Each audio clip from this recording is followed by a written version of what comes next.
Do you remember 2005? Close your eyes and try to remember the smell of the air. It smelled like money.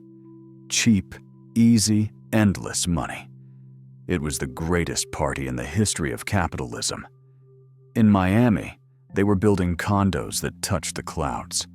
In Las Vegas, the casinos were full of people betting with home equity lines of credit.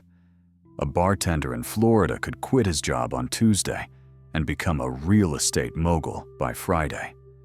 A strawberry picker in California, with an income of $14,000, was given a loan for a $700,000 house. Housing prices never go down. That was the mantra. That was the new American religion. Bankers, politicians, rating agencies, your neighbors, your parents, everyone was drunk on the same Kool-Aid. It was a perpetual motion machine of wealth, a mathematical impossibility that the entire world agreed to believe in. But 3,000 miles away from Wall Street, in a small, dark office in San Jose, California, the party didn't exist. There was no sunlight here. The blinds were drawn tight. The air conditioner hummed at a freezing temperature. And sitting alone in the dark, barefoot, wearing an old t-shirt and cargo shorts, was a man who wasn't drinking the Kool-Aid. He was listening to Pantera at maximum volume. He was staring at a spreadsheet that contained thousands of rows of boring numbers. He didn't look like a Wall Street genius. He had a glass eye that didn't quite move with the other one, making people uncomfortable when he looked at them.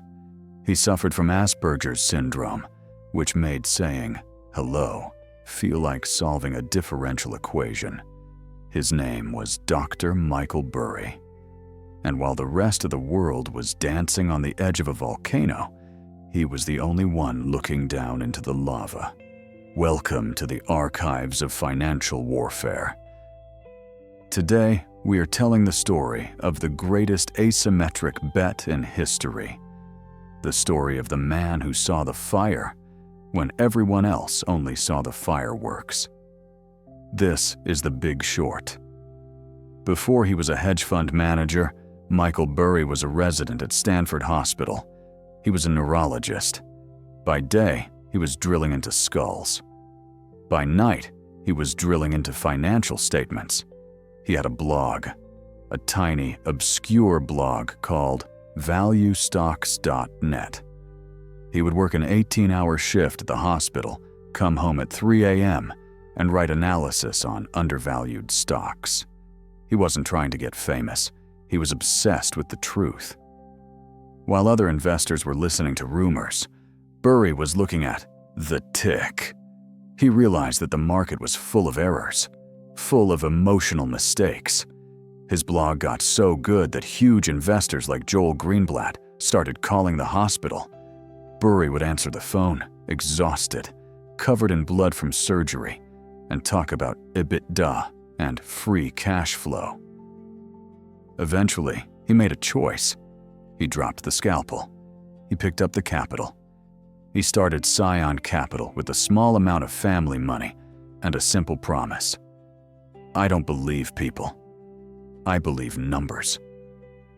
For the first few years, he was a legend. He beat the S&P 500 by massive margins. His investors loved him. They thought he was a wizard. But in 2005, the wizard stopped looking at stocks. He started looking at something much, much darker. In early 2005, Burry noticed something strange in the credit markets. The entire U.S. economy was being propped up by the housing market, and the housing market was being propped up by subprime mortgages. Now, you have to understand what subprime means. In the old days, to get a mortgage, you needed a job, a down payment, and a credit score. But by 2005, the banks had run out of good borrowers, so they started inventing new products. Interest-only negative amortization loans. Ninja loans. No income, no job, no assets. Wall Street took these toxic loans, bundled thousands of them together into a bond, and then paid the rating agencies, Moody's and S&P, to stamp them AAA, AAA, as safe as U.S. Treasury bonds, as safe as cash. How did Burry figure it out? Did he have an insider tip? No. Did he have a supercomputer? No. He did the one thing that no banker at Goldman Sachs had the patience to do. He read the prospectuses. Do you know what a mortgage-backed security prospectus looks like? It is a phone book, hundreds of pages of dense, boring legal text. It lists every single mortgage inside the bond. Wall Street assumed nobody read them. They were just paperwork. But Burry read them. He read dozens of them. And what he found made his blood run cold. He saw the data. He saw that the teaser rates on these loans were set to reset in 2007. Borrowers who were paying $1,000 a month would suddenly have to pay $3,000 a month. He looked at the loan-to-value ratios. 100%. Sometimes 110%. He realized, these aren't homeowners. They are financial hostages. He did the math. When the rates reset in 2007, defaults would skyrocket. The bonds would become worthless dust. Burry sat back in his chair. The heavy metal music was still blasting. He realized he was looking at the end of the global financial system. And then he smiled. Burry had a thesis. Now he needed a weapon. You see, in 2005, you couldn't short the housing market. You could short a stock like General Motors. You could short a currency like the yen. But there was no mechanism to bet against a house in Florida. So, Michael Burry decided to invent one. He walked into the pristine, marble-floored offices of Goldman Sachs and Deutsche Bank in New York. Picture the scene. The bankers were wearing $5,000 Italian suits. They had slicked back hair. They smelled of expensive cologne and arrogance. And in walks Michael Burry. Cargo shorts. A haircut he probably did himself. One glass eye looking slightly to the left. He looked like a lost tourist who wandered into the wrong building. He sat down and said, I want to buy a credit default swap on subprime mortgage bonds. The bankers looked at each other. They were confused. You want to insure the bonds? They asked. Yes, Burry said. I will pay you a monthly premium. If the bonds pay out, you keep my money. But if the bonds fail, you pay me the full value. The bankers tried not to laugh. In their minds, Burry was offering them free money. Housing prices had not fallen nationally since the Great Depression. They called it a 6 Sigma event, statistically impossible. They thought, this guy is a moron. He wants to pay us fire insurance on a house that is underwater. It can never burn. They smiled their shark smiles. Sure, Mike. We can write that contract for you. How much do you want? Burry looked them dead in the eye and said, I want as much as you have. Hundreds of millions. They happily signed the papers. They probably high-fived each other after he left. They called him a whale, a gambler with more money than brains. But they didn't know they had just signed their own death warrants. Burry walked out of those meetings with $1.3 billion in short positions. He was now effectively betting against the entire U.S. economy. David had just loaded his sling. This is where the story gets brutal. In the movies, the hero makes the bet, and then the montage starts, and then he gets rich. But in the real world, being early is exactly the same as being wrong. Burry placed his bets in 2005, but the world didn't end in 2005.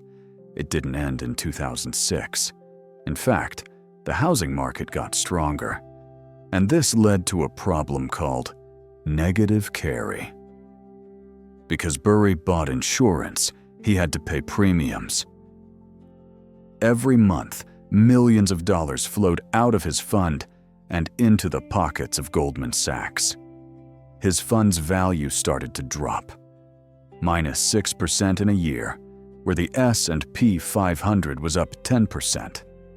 His investors, the people who trusted him, started to get nervous. Then they got angry. Then they revolted. His email inbox became a war zone. A famous investor from New York, let's call him Mr. Gotham, flew all the way to San Jose just to scream at Burry. "What are you doing, Michael? You are shorting the American dream. Goldman Sachs says housing is strong. Alan Greenspan says housing is strong. Who are you? You are a nobody." Burry tried to explain. He was a creature of logic. He wrote long, detailed letters to his investors, 20 pages long. He explained the teaser rates. He explained the fraud. He showed them the data on the FISUO scores. He thought, if I show them the truth, they will understand. But he was wrong. Investors don't care about truth. They care about social proof. They looked at Burry, a guy sitting alone in an office listening to death metal, and they looked at the polished bankers on Wall Street, and they chose the bankers. They started withdrawing their money. "Give me my capital back, Michael. I'm out." If enough investors pulled out, Burry would be forced to sell his positions. He would have to sell his winning lottery tickets right before the drawing. So Burry did something drastic, something that made him the most hated man in the industry. He enacted a side pocket. He used a legal clause in his contract to freeze the funds. He locked the investors in. He told them, "You cannot leave. I am not letting you commit financial suicide." Imagine the hatred. He was kidnapping their money. The lawsuits piled up on his desk. Burry stopped sleeping. He stopped going home. He would pace his office at 3 a.m., screaming at the walls, grinding his teeth so hard he broke a molar. He blasted Metallica's Master of Puppets to drown out the silence. He was bleeding capital. He was alone, and the market was laughing at him. By early 2007, the cracks finally appeared. New Century, the second largest subprime lender in America, declared bankruptcy. The data was undeniable. Defaults were skyrocketing. Burry looked at his screens and thought, "This is it. The dam is breaking. I have won." He called Goldman Sachs to mark his positions. He expected to see his portfolio value jump by 50%. But the trader at Goldman said, "No, your positions are essentially unchanged." How? How is that possible? The houses were empty. The loans were bad. But the value of the bonds, according to the banks, was going up. It was gaslighting on a global scale. The banks knew the crash was coming. They weren't stupid, but they were holding billions of dollars of these toxic bonds on their own books. If they admitted the price had dropped, they would be insolvent. So they rigged the market. They refused to trade. They refused to lower the marks. They held the door shut while the building burned, desperate to sell their garbage to pension funds before the truth came out. Burry was furious. He smashed his drumsticks against his desk until they splintered. He realized that the system wasn't just illogical, it was criminal. He wasn't fighting the market anymore. He was fighting a rigged casino. For 3 terrifying months in 2007, he stared into the abyss. What if he was right, but the corruption was too strong? What if they just never admitted the truth? But here is the thing about gravity. You can ignore it. You can lie about it. You can legislate against it, but eventually you will fall. You cannot manipulate the fact that millions of people have $0 in their bank accounts. In late 2007, the floor gave way. It didn't happen slowly. It happened all at once. First, 2 hedge funds at Bear Stearns collapsed.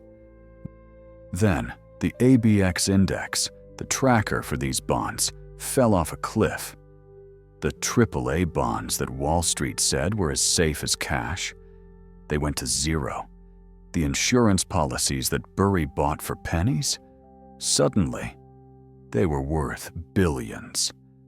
September 15th, 2008. Lehman Brothers filed for bankruptcy. The global financial system seized up. A TM stopped working. Panic in the streets. The bankers who laughed at Burry were walking out of their offices, holding cardboard boxes, crying.